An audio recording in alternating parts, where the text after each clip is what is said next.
Hey y'all, I'm good enough, I'm smart enough, and fucking A, people are gonna like me. Hi everyone, my name is James Axl, and I'm coming to you semi-homemade live on a pile of stuff.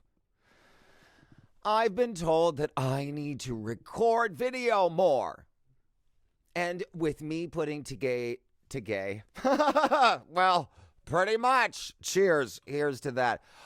This is the second video. I'm not going to lie. This is the second video I've made. Do you know why I am not including the first video? It's going to come out on the podcast because I thought it was actually kind of funny. I'm going to hit the same points a little bit, so I won't, we'll see what happens. But either way, the reason why I'm not using it is because I didn't realize that I had one of those spit strings. You know what I'm talking about? You know, like when you're talking and then you get really heated and your mouth starts creating saliva and then it's like stringing, and then sometimes it collects in the corner of your mouth and stuff like that. I had one of those like gobblers, like moving I was like, absolutely not am I going to be posting that. Because no one's going to be listening to a damn word I say. They're just going to be looking at that thing popping all over my mouth, going, that's fucking gross. Why would I listen to you? You got shit all over your mouth. That's exactly what I feel. People would be, that's what I would be thinking. I'd be like, I'm not going to listen to you. You look like a crazed crackhead. And I'm like, actually, no, not at all. However, I just got done watching Cher's, can you tell I just crossed my legs? I just got done watching Cher's I Walk Alone video, and it was a video autobiography of her life. And oh my gosh, OMG, that woman is stunningly beautiful. I mean, I'm talking drop dead gorgeous. She is stunning. Every picture after picture, I was just watching her float onto the screen, and I'm just looking at her beauty going, wow, okay. You know what? I can see why guys would want to fuck her. I'm not trying. Whoa, that came out maybe a little rude. I didn't mean it, but it's the truth. I could see why men would look at her going, wow, yeah, you're hot. Like, you're really hot. Like, really hot. And then you sing like that. If I were straight, I would be all into Cher. Probably, let's not even get there. Let's not even go. I'm not going to take my icon and then have a pseudo sex fantasy. Can't do that. I'm not going to cross that barrier. Let's talk about Matthew Gray Gubler instead. He is somebody I can talk about like that. Okay, first of all, before I go on my tirade, I got to say the reason why I have a massive high school crush on Matthew Gray Gubler is because he's so out there with his creativity, his thoughts, his ideas, himself authentically. He is not afraid to embarrass himself. Can you tell that I'm blushing? Oh, I just don't want that white poppin' thing to come back or whatever like that. I was really wanting to be in a movie where we could play love interests or something like that, and then you would have to make out with me. Wouldn't that be great? Oh, universe. I hear that he's kind of into paganism and stuff like that. I don't know why I have such a high school crush. This happened the last one. Oh my gosh, it's happening again. Only this time my face is starting to... L'Oreal, you're not working too well right now. You're showing my emotions. You were supposed to be non-see-through. My red is coming through, son of a bitch. My neck is all red. It's telling the truth again. Yeah, here I am wiping my mouth constantly because I'm like, I don't want one of them white goobers to come back. As we're talking about, oh my gosh, that's what I'm talking about. Synchronicity, my friend. Anyway, but yeah, I have such a high school crush on him. And do you know why? The reason why is it happened through Criminal Minds. If you don't know who Matthew Gray Gubler is, he plays Spencer Reed on Criminal Minds. Reason why it happened is because he's like that nerdy, sexy, geeky guy, you know? Like the one that you know would treat you so good. You know, he just, in his character, I'm saying. I don't know how he is in real life, but it just seems like he's very lighthearted and very similar to his character. Anyway, it's just, he just plays that character so well that in my mind, I can understand how some people would not be able to distinguish between character being played on TV and their fantasy. You know? However, I live in fantasy forever. Right, Matthew? Just kidding. I'm totally kidding. All right, let's move on to Brad Pitt. I am so into Brad Pitt, it's not even funny. Like every single woman out there, who isn't into Brad Pitt? And Johnny Depp, don't worry, I'm going to talk about you yet again. I was listening to Howard. Wait, I'm going to talk about Johnny Depp real quick, and then we'll get back to Brad Pitt. So I was listening to Howard Stern, who I love. Freaking love Howard Stern. And Robin is fucking awesome. Fucking love Robin. Anyway, so I was listening to Howard Stern, and he was interviewing Johnny Depp. And then he started talking. Johnny Depp was talking about how his ex shit in the bed. And I was like, oh, that's so fucking weird, Johnny, because my ex, not my ex, but my ex shit in the bed too. We got a lot in common, my friend. Why do our exes like shitting in the bed? You know, I didn't know what that was about. But we have that in common. Our exes shit in the bed. It's awful. It's awful. You wake up and you're like, first of all, your nostrils get you. That's what happens first. Your nostrils get you.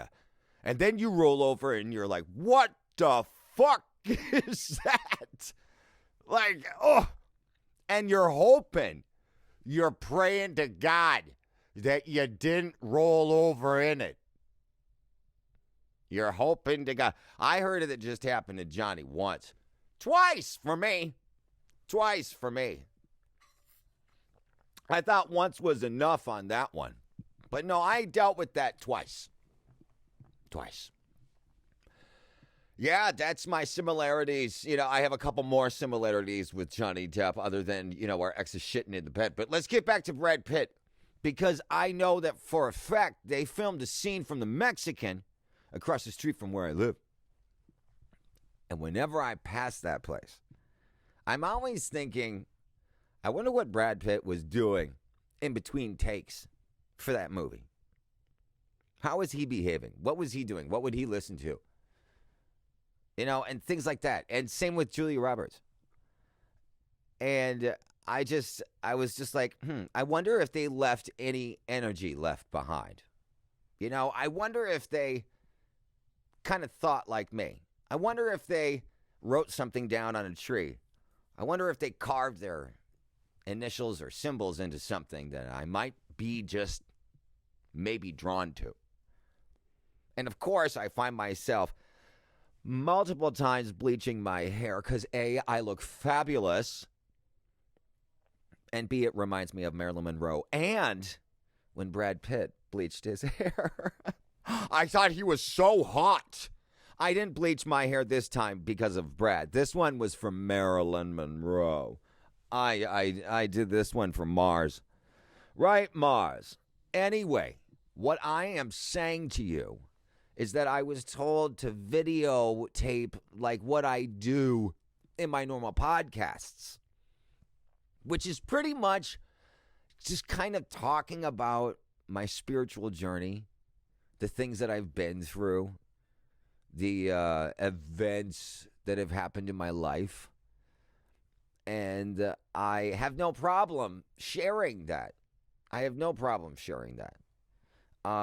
actually, in a podcast, not here, because I'm just going to be like looking down at the piece of paper while I read it. I did that app called Randonautica, if you've heard of it. It's all about your spiritual energy and manifesting, thinking of something, and then your manifestations give you a location, and you're supposed to journey there. You choose the distance by going in and out of the app by pinching it. And then you hit start journey, and it opens up maps, and you just hit go. And you're supposed to manifest something in your mind before you actually get in said vehicle, walk, or bike. And then when you get there, you're supposed to look around, and because of your manifestations of putting it out there and really thinking about it before you go, don't just use that 10 seconds that the app gives you. You know, manifest it for a good 15, 20 minutes before you go on that walk. And then go on the walk. You know, and write it on a piece of paper. Start drawing things before, meditate beforehand. Start drawing things that might come to your mind. You might surprise yourself on the way there that you drew something that you had no idea that here you are actually standing in front of what you had drawn. Going, how would I know that? Give it a shot. Try it. Play with the universe that way. And go out there. Listen to music that gets you vibing. That gets that inside part of you kind of jamming to the music. And then you kind of walk around doing your thing. And then all of a sudden you're just vibing to the music. And you're just letting that music guide you to signs, symbols, messages. Do I have any what? Wait, I need a sip.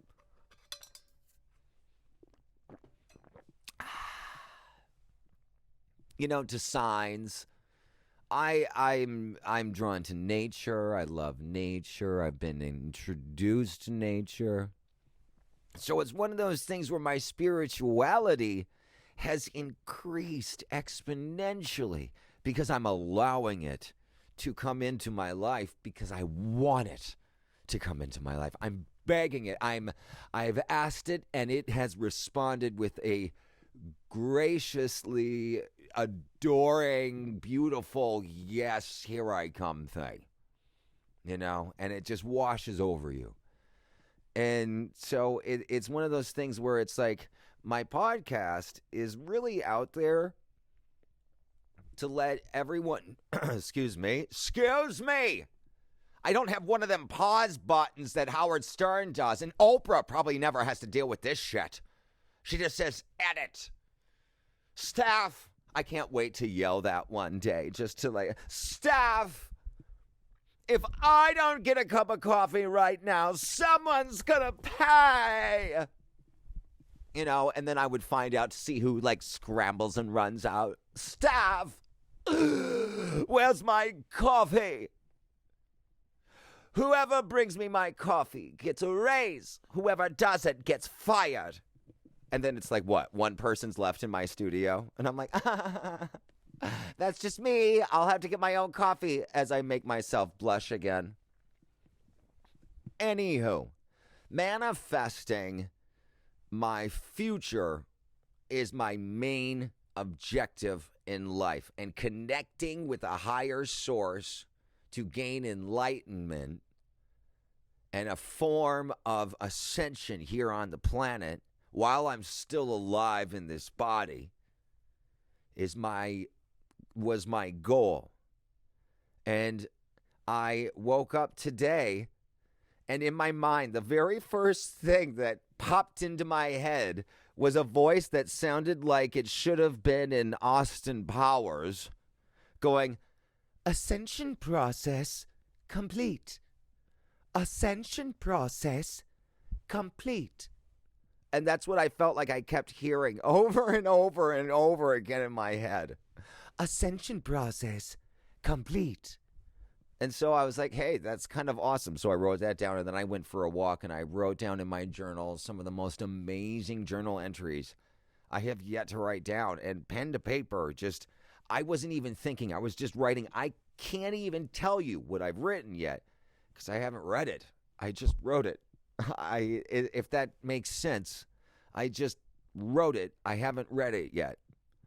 So I'm going to be reading that in my next podcast. And that's the kind of vulnerability that I want to be able to put out there, saying, hey, you know what? If you have questions of who you are, what you want, what life can be, the things you can become, the magic you can possess, it's all right there for you to do your research for and find the answers on your own. You don't need anybody to tell you what these answers are.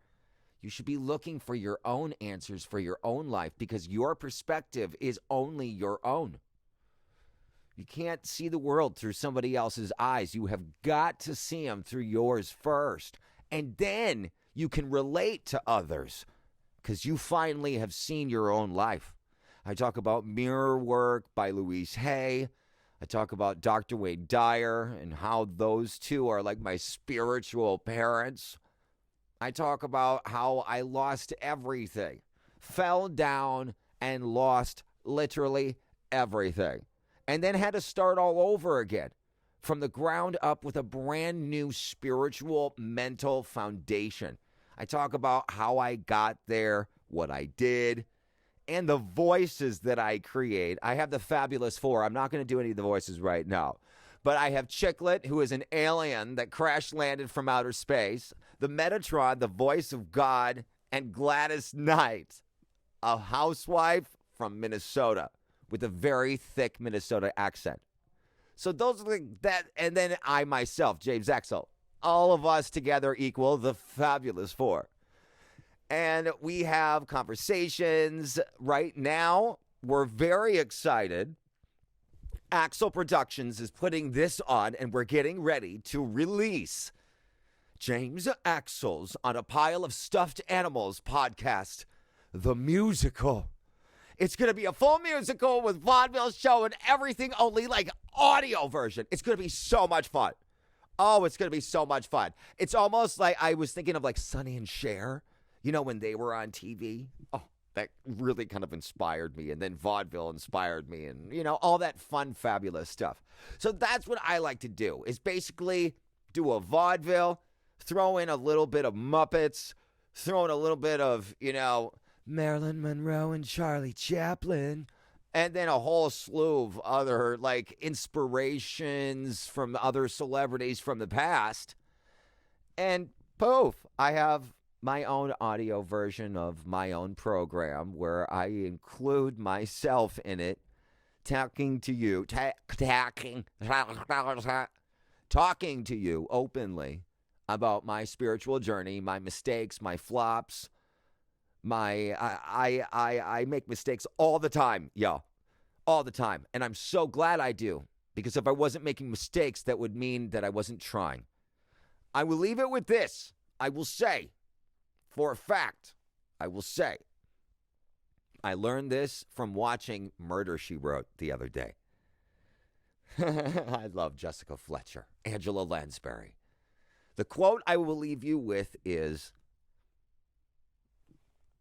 the people that protect themselves. The people that never take, this is what it is. The people that never take risks always protect themselves from the lows. However, The only problem is they never get to experience the highs. So, once in a while in your life, don't be afraid to take risks with yourself, with your thoughts, with your ideas, with your knowledge. You never know where it could take you. All right, my name is James Axl, and I'm coming to you today, semi-homemade live on a pile of stuff.